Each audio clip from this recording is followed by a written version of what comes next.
Les voy a contar una historia. En los años 90, el famoso parque Yellowstone, sí, ese mismo del oso Yogi, estaba muriendo. Habían áreas secas, desertificación, las aves no llegaban, muchas especies estaban desapareciendo y nadie sabía qué hacer. Hasta que a un zoólogo se le ocurrió decirle al gobierno la siguiente idea. ¿Y si llevamos lobos? Como a nadie se le ocurrió una idea mejor, le dijeron que sí, y llevaron al parque una simple manada de 14 lobos. Al principio, los lobos simplemente comenzaron comiéndose los renos y los venados, pero eso causó que, sin tanto reno y sin tanto venado, hubiera más pasto y más hierba. Esto trajo los insectos, hubo más polinización, crecieron más matorrales y más árboles. Esto a su vez atrajo los castores, los cuales al hacer sus represas desviaron los ríos, lo cual hizo que el agua alcanzara lugares que antes no podía alcanzar naturalmente. Esto creó nuevos humedales y nuevas lagunas, que a su vez atrajo a las aves, y lo más importante, permitió que florecieran nuevos campos, nuevas extensiones de bosque y detuvo la desertificación. Este fue el poder de una simple manada de lobos. Una sola especie salvó todo el parque. Hace unas cuantas semanas hice un video sobre las especies que, yo creo, que sí o sí van a ser capaces de sobrevivir por sí solas ante cualquier escenario apocalíptico que pueda ocurrir. Sin embargo, el top que me pidieron para hoy es exactamente lo opuesto. Así que aquí vamos con el top 10 de las especies que sí o sí tenemos que salvar.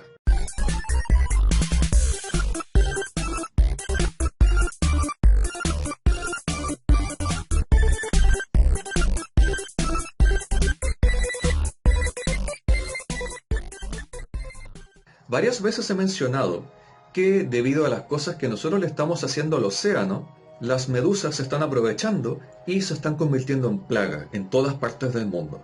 Las medusas naturalmente tienen pocos depredadores, porque a no mucha gente se le interesa comer un animal que es casi solamente agua, que tiene poco valor nutritivo y que más encima es venenoso, excepto a las tortugas de mar.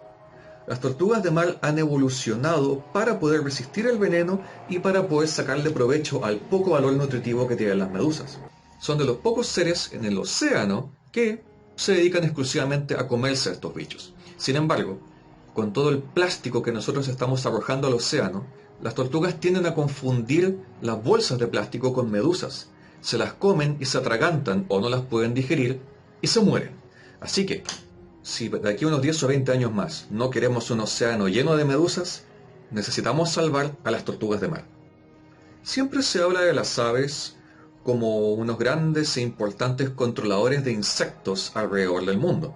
Y sí, es verdad, las aves son muy buenas controlando los insectos de día, pero ¿quién los controla en la noche? Una, otra y otra vez.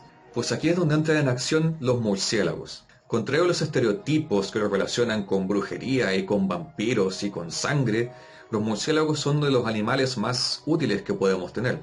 1 de cada 5 mamíferos en este mundo es un murciélago, y la gran mayoría de las especies se dedica a comerse los insectos que salen de noche. Así que, si hoy en día puedes dormir porque no tienes tu casa llena de mosquitos picándote y comiéndote la sangre, agradécele a los murciélagos. ¿Les ha pasado que en su ciudad los recolectores de basura se van a huelga por una semana o más? ¿Se han sorprendido de lo rápido que la basura se acumula básicamente en cada esquina? Bueno, eso es lo que pasaría si de un día para otro los escarabajos peloteros desaparecieran. Los peloteros se dedican a recolectar, enterrar y comerse toda la que todos los animales botan al campo todos los días. Es tal la eficiencia de estos bichitos que muchos grandes ganaderos los están importando a sus países para usarlos en sus campos, para así poder controlar todas las bostas, lulos, surullos y cosas que el ganado tira al suelo todos los días. En otras palabras, si no fuera por estos bichitos, en cosa de unas pocas semanas todo el mundo estaría lleno de... Así que sí o sí, a estos pequeños escarabajos, que son más o menos unas 40 especies, los tenemos que salvar. Tal vez el siguiente animal en la lista no sea sorpresa para nadie, pues todos sabemos lo importantes que son las lombrices para el suelo. Las lombrices, al hacer sus túneles, dan vuelta a la tierra y además permiten la entrada de aire y de oxígeno y de gases al subsuelo, con esto permitiendo el intercambio de minerales entre los hongos, las raíces y la atmósfera misma, y permitiendo que el suelo siga fértil y no se seque poco a poco. Todo buen agricultor sabe lo importante que son las lombrices para tener un suelo fértil. Así que si hacemos granjas en Marte o en el espacio, sí o sí vamos a tener que llevar lombrices a donde sea que vayamos. El rol de los tiburones en la naturaleza es muy parecido a la historia que conté del parque Yellowstone con los lobos. Ellos son un apex predator, están en la cima de su cadena alimenticia y como tal ponen en equilibrio a todas las especies que están por debajo. Los tiburones comen peces, los peces comen plancton y el plancton es básicamente la base de la cadena alimenticia de todo lo demás. Así que si no queremos tener un océano sin plancton, necesitamos a los tiburones. El problema es que justamente, igual que los murciélagos, los hemos estigmatizado demasiado. Los cazamos por miedo, por sus aletas, por supuestas propiedades medicinales o para comerlos. Sin embargo, estadísticamente hablando, tienes más probabilidades de que tus calzoncillos se prendan en fuego a ser atacado por un tiburón en la vida real. Para este lugar tal vez voy a hacer un poco de trampa, porque el plancton no es una especie en particular, sino que es un conjunto de especies, varios miles de especies diría yo. Si los bosques son los pulmones de la Tierra, el plancton son los pulmones del océano, pues más o menos la mitad del plancton que flota en nuestras aguas son pequeños vegetales microscópicos que hacen fotosíntesis y lanzan oxígeno al aire. Aquí estamos hablando de todo un ecosistema compuesto por bacterias, protozoos, microalgas, larvas de una multitud de especies y también pequeños animales como crustáceos. Todos estos animales flotan a la deriva siendo llevados por la corriente y sirven de alimento básicamente para todo el resto de la cadena alimenticia que sigue después, desde pequeñas almejas hasta mantarrayas, tiburones e incluso ballenas. Es decir, el plancton tiene para el mar la misma importancia que tienen los bosques para la tierra firme. La siguiente criatura en este top tampoco va a ser sorpresa para nadie, pues todos sabemos que todas las grandes culturas en la historia del mundo siempre han girado en torno a un cereal. El trigo durante milenios alimentó a toda Europa, el arroz a toda China e India, el maíz a toda América. ¿Por qué los cereales son tan importantes? Por muchas razones. Uno, por lo versátiles que son, por lo fáciles de maniobrar que son, por lo resistentes que son al clima, por lo relativamente sencillos que son de cultivar, manejar y transportar en grandes extensiones de terreno. Tú puedes hacer pan, galletas, tortillas, puedes hacer cerveza, puedes hacer licores, puedes hacer hasta jabón. Y con las hojas y tallos y plantas puedes hacer cuerda, puedes hacer ropa, puedes hacer fibra. O sea, los cereales sirven para todo. De acuerdo. Con los peloteros dejé claro quién se lleva la basura que los animales lanzan al suelo todo el día. Pero los cadáveres, ¿quién se los lleva? De acuerdo, sí, hay una cantidad de especies que son importantes para esto, como los buitres, por ejemplo. Pero sin duda, el trabajador más importante en esta labor son las hormigas. Las hormigas son básicamente la aspiradora de este mundo. Se llevan todas las cosas muertas, en descomposición, todos los cadáveres y por supuesto cazan cosas vivas también, aunque depende de la especie. Y no solo eso, sino que al crear sus grandes madrigueras en el subsuelo, cumplen una función bastante parecida a la de las lombrices. Al llevar sus presas al subsuelo, no solamente limpian el bosque, sino que además llevan nutrientes a la tierra, la cual se alimenta a todas las cosas que ellas llevan para allá abajo. Así que sí o sí, aunque a veces las encontremos molestas, vamos a necesitar a las hormigas en el futuro.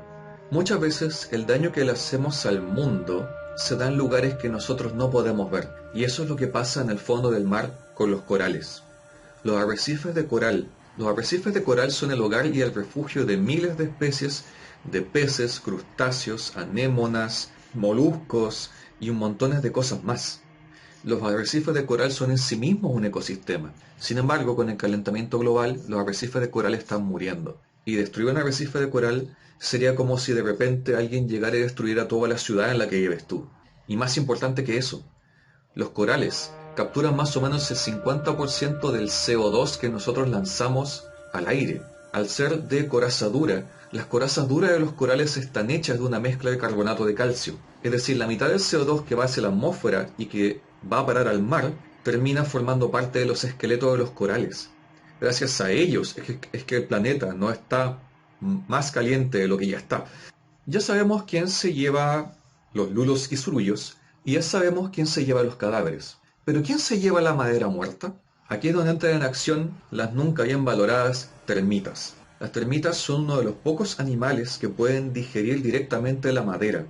Bueno, no directamente, más bien las bacterias que están en su intestino. Es gracias a ellas que cada vez que un árbol muere de viejo, o por una tormenta, o por un incendio, su tronco y su madera puede ser limpiada rápidamente. Y gracias a esa limpieza de troncos viejos y muertos, que nuevos árboles y nuevas plantas pueden crecer en ese mismo lugar. Y aunque las encontremos molestas porque se coman nuestras casas, van a ser necesarias para un futuro en el que queramos bosques sanos. Los primates, sobre todo en los lugares tropicales del mundo, cumplen la función de esparcir semillas de árboles. Es cierto que muchos mamíferos lo hacen también, al comer frutas y luego expulsar las semillas por el otro lado, pero nadie con la misma eficiencia que la hacen los monos, simios y primates en general. Y otro detalle importante, al ser ellos nuestros parientes más cercanos, mientras más los estudiemos y comprendamos de ellos, también más podemos comprender de nosotros mismos. Y el número uno seguramente no va a ser sorpresa para nadie porque han estado de moda por los últimos años.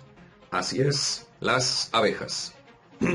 Muchos insectos y animales como aves e incluso murciélagos cumplen el rol de polinizar flores, sí, pero nadie lo hace con mayor eficiencia que las abejas, que han dedicado su vida únicamente a esto. Salvar a las abejas no se trata solamente de una cosa moral o una cosa ecológica, sino que también de una cosa netamente económica. ¿Se imaginan el costo que sería tener que contratar tal vez a miles o millones de trabajadores para que polinizaran las flores? Sería un desastre para la economía de cualquier país. Es un trabajo que las abejas han hecho por miles de millones de años gratis. Es decir, si hoy en día tienes vegetales en tu mesa para comer, es gracias a las abejas. Y sin ellas, literalmente, nos moriríamos de hambre en cosa de unas pocas décadas. ¿Es idea mía o nombré más de 10 especies aquí? Bueno, supongo que así es mejor. La gran lección que nos deja esto es que la naturaleza no está al servicio del hombre, sino todo lo contrario. Es el ser humano el que depende de la naturaleza y del equilibrio de sus especies para sobrevivir. Si queremos tener un futuro, lo mejor que podemos hacer es dejar de creernos el cuento de que con nuestra tecnología podemos lograrlo absolutamente todo y comprender la naturaleza, comprender cómo funciona, comprender nuestro lugar en ella y ir de la mano con ella hacia el futuro. Pues no solamente así lograremos tener un futuro en el que podremos sobrevivir, sino que también la tarea se nos hará mucho más fácil. No olviden dejarme sus preguntas, consultas, dudas existenciales y manifiestos filosóficos en las redes sociales que deberían aparecer por aquí.